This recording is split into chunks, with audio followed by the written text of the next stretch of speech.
Alright, here we go with our first hand here. So we're on the draw, have a 2-lander and a bunch of 3-drops. So while you usually want a Nissa and a tireless tracker in your hand, they're not really great in multiples, but this is still going to be a keep. We have a 2-drop. If we draw a land, we're going to be able to Nissa turn 3 and our opponent mulligans, so that's good. And it looks like we're up against the mirror. So we didn't draw land, but Snake is a pretty good draw as well, since it's a better 2-drop than Ballista. And now even if we whiff, we can potentially Snake into Ballista, which is a solid start by itself. So here we could play a tap land, but since we have place without needing to get to 3 mana, we're just gonna Snake. And of course we could even draw an untapped land and slam Nissa as well. Of course our opponent just has Fatal Push, which gets our Snake, and Grimflare. So now we haven't drawn any removal, so this Grimflare is looking to be a bit of an issue.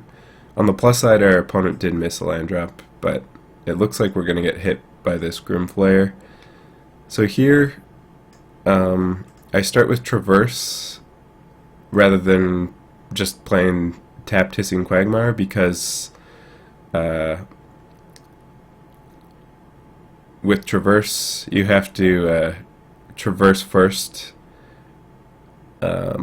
before you can play Tireless Tracker. So if you have a tapped land, you can go Tracker into tapped land, but if you have Traverse, you have to traverse land and then Tracker, so you won't get a clue off of it.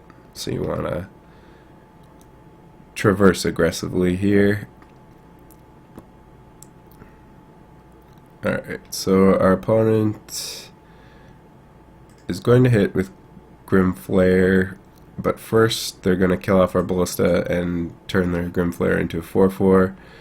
So even a bigger problem now. Fortunately, we draw a solution in Ruinous Path.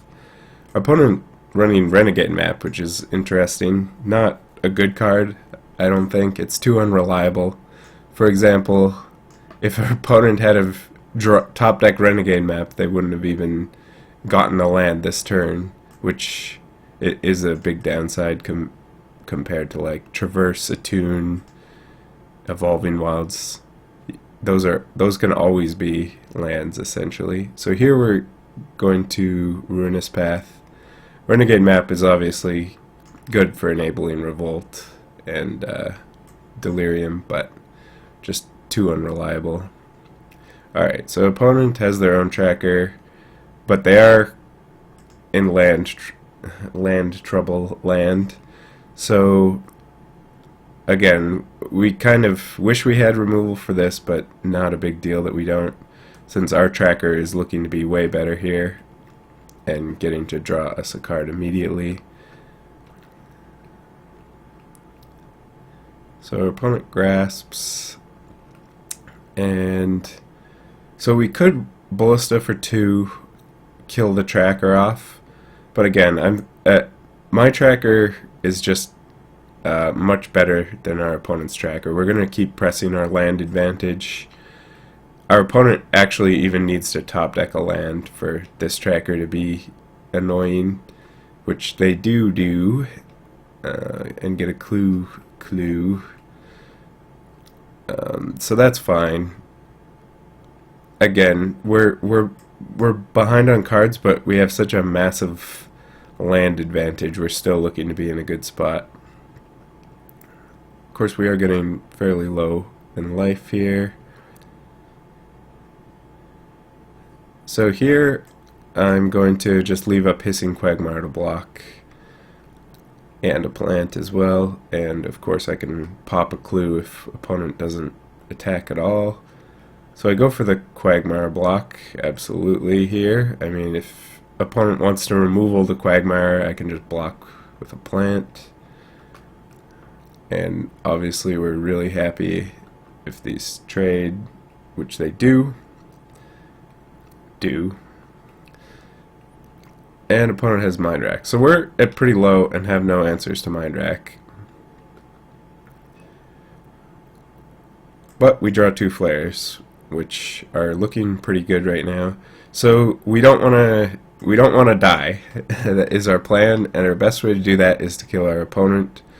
So we immediately start minusing this Nissa and hope that we're going to have lethal next turn. So our opponent is attacking us, trying to set up their own lethal next turn by playing another Mind Rack Demon. Of course, here we minus Nissa, play another Nissa, and have a ridiculous amount of damage out of nowhere. The power of Nissa on a wide board is going to be much more than lethal thanks to Walking Ballista, and opponent scoops them up.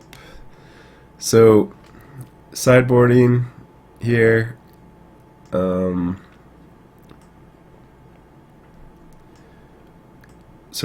we're going to basically oh, excuse me, still a little sick from traveling. Basically want to maximize our removal. So Ob Nixilis is a great card in the mirror. Kalidas, Gonti, yes to all those. Grasp, also great in the mirror, since you want to disrupt your opponent's quick starts and then have ways to get advantage in the late game, or have your own quick constrictor start. So for sure these 4, I'd say these 3 are like medium. Liliana is much better against Glint Sleeve Siphoner versions, because it can kill Glint Sleeve Siphoner. So if you see Glint Sleeve Siphoner, definitely bring in Liliana.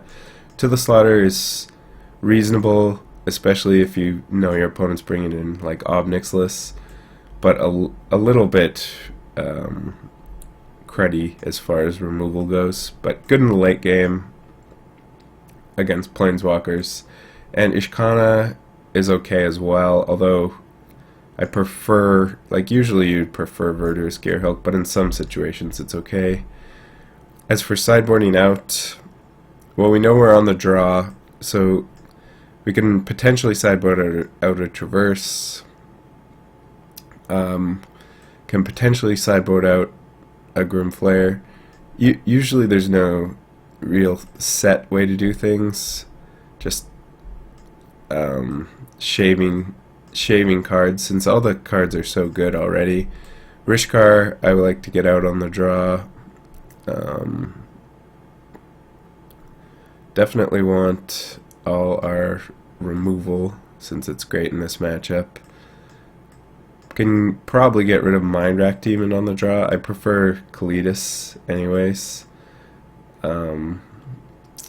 since Kalidas can just run away with games, whereas Mind Rack Demon is just sort of a big guy and not that great on the draw. And then also can probably just shave like a Traverse on the draw, since you're less likely to get mana screwed. Yeah. Alright, so again on the draw, this hand is excellent. Grimflares, Grasps, removal, good stuff. And Winding Constrictor, also a great draw. So our opponent has turn 2 Grimflare. So we could play our own Constrictor and threaten to block it, but we're going to assume that that doesn't work. There are plenty of things that beat that. Any removal, Rishkar, etc. So we're going to play defensive. And our opponent Scrap Heap Scroungers, which I'm not too unhappy to see. Scrounger is a good card.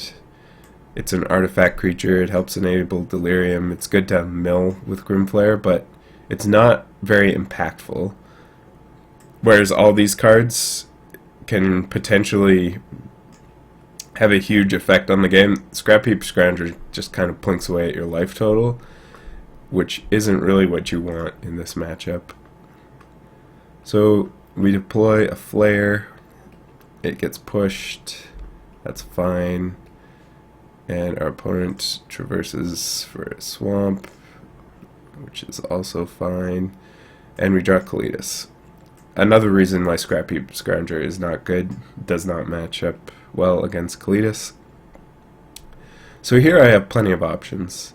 Basically, double Grimflare, Constrictor into Ballista, or deploy the Kalitas. So I'm expecting more removal probably. But I also kind of want to set up for Kalitas by getting this Ballista on 2 to kill Scrap Heap Scrounger. I think if I know my opponent has another Fatal Push, I can probably just double Grimflare. But kind of hedging is by going the way of the Snake and the Ballista. So it does get pushed and didn't look great for us, but now we can actually set up these flares as 4/4s as well, if we want to sack our Ballista to turn them into 4/4s at any point. And we draw Push, which we want to cast the same turn we cast Kalitas if possible. Our opponent's getting low on cards though. Still, we don't really need to deploy Kalitas here because we're looking to be pretty far ahead.